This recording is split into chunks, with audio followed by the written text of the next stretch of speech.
కథావాణికి స్వాగతం. కథావాణి శ్రోతలందరికీ చెప్పాలని ఉందికి స్వాగతం. ఈ రోజు నుంచి దసరా నవరాత్రులు ప్రారంభమవుతున్నాయి కదండి. ఆ సందర్భాన్ని పురస్కరించుకొని అందరికీ శుభాకాంక్షలు తెలియజేస్తూ దసరా స్పెషల్ టాపిక్ అయిన దసరా నవరాత్రులును సమర్పిస్తున్నాను.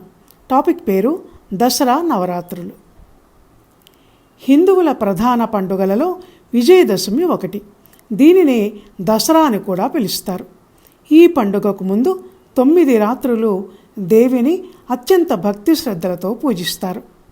ఈ శరన్నవరాత్రులలో అమ్మవారిని ఒక్కో రోజు ఒక్కో రూపంలో అలంకరణ చేస్తారు. అవి ఏమిటి అంటే, తొలి రోజు శైలపుత్రి, త్రిశూలధారిణి అయిన హిమవంతుని కుమార్తెగా నందివాహనంపై భక్తులకు దర్శనమిస్తుంది ఈ దేవత. ఈరోజు పులగాన్ని అమ్మవారికి నైవేద్యంగా సమర్పిస్తారు. వందే వాంఛిత లాభాయ చంద్రార్ధకృత శేఖరాం వృషారూఢాం శూలధరాం శైలపుత్రీం యశస్వినీం అని ఈ తల్లిని పూజించాలి. రెండో రోజు బాలా త్రిపుర సుందరిగా అలంకరిస్తారు. శ్రీచక్రంలోని త్రిపురాత్రయంలో మొదటి దేవత బాలా త్రిపుర సుందరి, షోడశ విద్యకు అధిష్టాన దేవత. ఈరోజు 10 ఏళ్లలోపు బాలికలకు పూజ చేయాలి. త్రిశతీ పారాయణం చేయాలి. ఈ దేవత అభయ హస్త ముద్రతో అక్షమాల చేత ధరించి ఉంటుంది. ఈ దేవి ప్రార్థన ఇలా చేయాలి.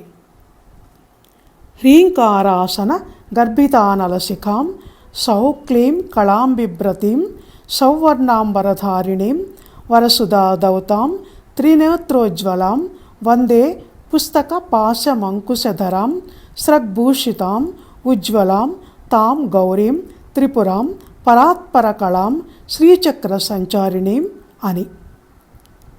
గాయత్రీదేవిగా 3వ రోజు అమ్మను అలంకరిస్తారు. గాయత్రీదేవి వేదస్వరూపిణి. అన్ని మంత్రాలకు మూలం గాయత్రి మంత్రం. 5 ముఖాలతో శంఖచక్ర గదాంకుశధారిగా గాయత్రి దర్శనమిస్తుంది. గాయత్రి మంత్ర పఠనం వల్ల 4 వేదాలను పఠించిన ఫలితం లభిస్తుంది. ఓం భూర్భువస్వః తత్సవితుర్వరేణ్యం భర్గో దేవస్య ధీమహి ధియో యో నః ప్రచోదయాత్ అనే మంత్రాన్ని జపిస్తూ గాయత్రీదేవిని ధ్యానించాలి. ముక్త విద్రుమ హేమనీలధవళఛాయై ముఖే స్త్రీక్షణై యుక్తాం ఇందునిబద్ధరత్నమకుటాం తత్వార్థవర్ణాత్మికం గాయత్రీం వరద అభయ అంకుశం కశాం శుభ్రం కపాలం గదాం శంఖం చక్రం అధ అరవిందయుగళం హస్తైర్వహంతి భజే అని ఈ దేవతను ప్రార్థించాలి. 4వ రోజు లలితాదేవి అవతారంలో అమ్మ దర్శనమిస్తుంది. దేవీ ఉపాసకులకు లలిత ముఖ్య దేవత. లక్ష్మీ సరస్వతులు ఇరువైపులా నిలబడి వింజామరలు వీస్తుండగా శ్రీచక్రాధిష్టాన శక్తిగా కొలువుదీరుతుంది.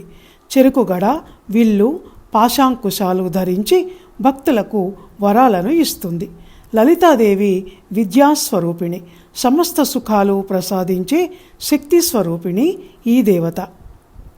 ప్రాతఃస్మరామి లలితా వదనారవిందం బింబాధరం పృథుల మౌక్తిక శోభినాశం ఆకర్ణ దీర్ఘనయనం మణికుండలాఢ్యం మందస్మితం మృదు మృగ మదోజ్వల ఫాలదేశం. 5వ రోజు జగన్మాత చదువుల తల్లి అయిన సరస్వతీదేవి రూపంలో దర్శనమిస్తుంది.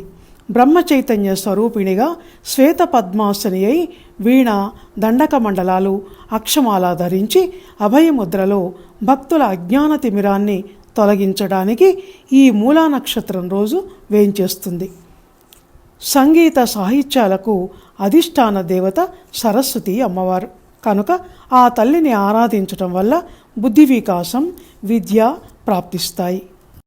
యా కుందేందు తుషారహారధవళ యా శుభ్రవస్త్రాన్విత యా వీణావరదండ మండితకర యా శ్వేత పద్మాసన యా బ్రహ్మాచ్యుత శంకర ప్రభృతిభిః దేవాహి సదా పూజిత సామాం పాతు సరస్వతి భగవతి నిశ్శేష జాడ్యాపహ అని సరస్వతీదేవిని పూజించాలి.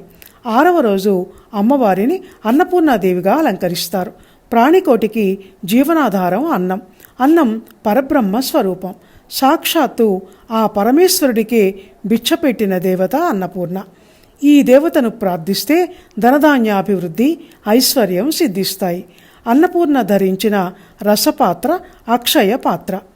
అన్నపూర్ణ మరొక చేతిలో గరిట ధరించి ఉంటుంది. ఉర్వీ సర్వజయేశ్వరి జయకరి మాతా కృపాసాగరి నారీ నీల సమాన కుంతలధరి నిత్యాన్నదానేశ్వరి సాక్షాత్ మోక్షకరి సదా శుభకరి కాశీపురాదేశ్వరి భిక్షాందేహి కృపావలంబనకరి మాతా అన్నపూర్ణేశ్వరి అని ఈ అన్నపూర్ణాదేవిని ప్రార్థించాలి. 7వ రోజు అమ్మవారు మహాలక్ష్మిగా దర్శనమిస్తుంది. 2 చేతులలో మాలలను ధరించి అభయవరద హస్తముద్రలను ప్రదర్శిస్తూ గజరాజు సేవిస్తుండగా శ్రీ మహాలక్ష్మి రూపంలో దృశ్యమానం అవుతుంది. శ్రీ మహాలక్ష్మి సర్వమంగళకారిణి, ఐశ్వర్య ప్రదాయిని, అష్టలక్ష్ముల సమిష్టి రూపిణి. మహాలక్ష్మిని ఉపాసిస్తే యా దేవి సర్వభూతేషు లక్ష్మీరూపేణ సంస్థిత అంటే కరుణిస్తుంది. శరన్నవరాత్రులలో మహాలక్ష్మిని పూజిస్తే సర్వమంగళ మాంగళ్యాలు కలుగుతాయి. లక్ష్మీం క్షీరసముద్రరాజతనయాం శ్రీరంగధామేశ్వరీం దాసీభూత సమస్తదేవ వనితాం లోకైక దీపాంకురాం శ్రీమన్మంద కటాక్షలబ్ధ విభవత్ బ్రహ్మేంద్ర గంగాధరాం త్వాం త్రైలోక్య కుటుంబినీం సరసిజాం వందే ముకుంద ప్రియాం అని మహాలక్ష్మిని ప్రార్థించాలి. 8వ రోజు అమ్మవారు దుర్గాదేవిగా దర్శనమిస్తుంది. దుర్గతలను నివారించే పరాశక్తి దుర్గాదేవి. దుర్గముడు అనే రాక్షసుని అమ్మవారు ఈ దుర్గాదేవి అవతారంలోనే సంహరించింది. భవబంధాలలో చిక్కుకున్న మానవుణ్ణి అనుగ్రహించి మోక్షాన్ని ప్రసాదించే మాత. కోటి సూర్యకాంతులతో వెలిగే ఈ దుర్గను పూజిస్తే శత్రుపీడ తొలగిపోతుంది, విజయం సిద్ధిస్తుంది. ఎర్రని వస్త్రం సమర్పించి ఎర్రటి అక్షతలతో ఎర్రటి పుష్పాలతో దుర్గను పూజించాలి. సర్వమంగళ మాంగళ్యే శివే సర్వార్థ సాధికే శరణ్యే త్ర్యంబకే గౌరీ నారాయణీ నమోస్తుతే అని ప్రార్థించాలి. 9వ రోజు మహిషాసురమర్దినిగా మహోగ్ర రూపంలో అమ్మవారు దర్శనమిస్తుంది. అశ్వయుజ శుద్ధ నవమిని మహర్నవమిగా జరుపుకుంటారు. సింహవాహనాన్ని అధిష్ఠించి ఆయుధాలను ధరించిన చండీ సకల దేవతల అంశాలతో మహాశక్తి స్వరూపంగా దర్శనమిస్తుంది. ఈ తల్లిని పూజిస్తే సకల దేవతలను పూజించినట్టే. మహిషాసురమర్దని ఆరాధన వల్ల సకల భయాలు తొలగిపోతాయి, సర్వకార్యాలలో విజయం సిద్ధిస్తుంది. మహిషమస్తక నృత్త వినోదిని స్ఫుటరనన్మణినూపుర మేఖల జనరక్షణ మోక్త విధాయిని జయతి శుంభ నిశుంభ నిఘాదిని అని ఈ మహిషాసురమర్దన్ని ప్రార్థించాలి. 10వ రోజు అమ్మవారు రాజరాజేశ్వరీదేవి అవతారంలో దర్శనమిస్తారు. ఈమె భువన బ్రహ్మాండాలకు ఆరాధ్య దేవత. మహాత్రిపుర సుందరిగా పూజలందుకుంటుంది. అపరాజితాదేవి ఈ దేవతకున్న మరో పేరు. పరమేశ్వరుడి అంకం ఆసనంగా ఇచ్ఛా జ్ఞాన క్రియాశక్తులను భక్తులకు అనుగ్రహిస్తుంది.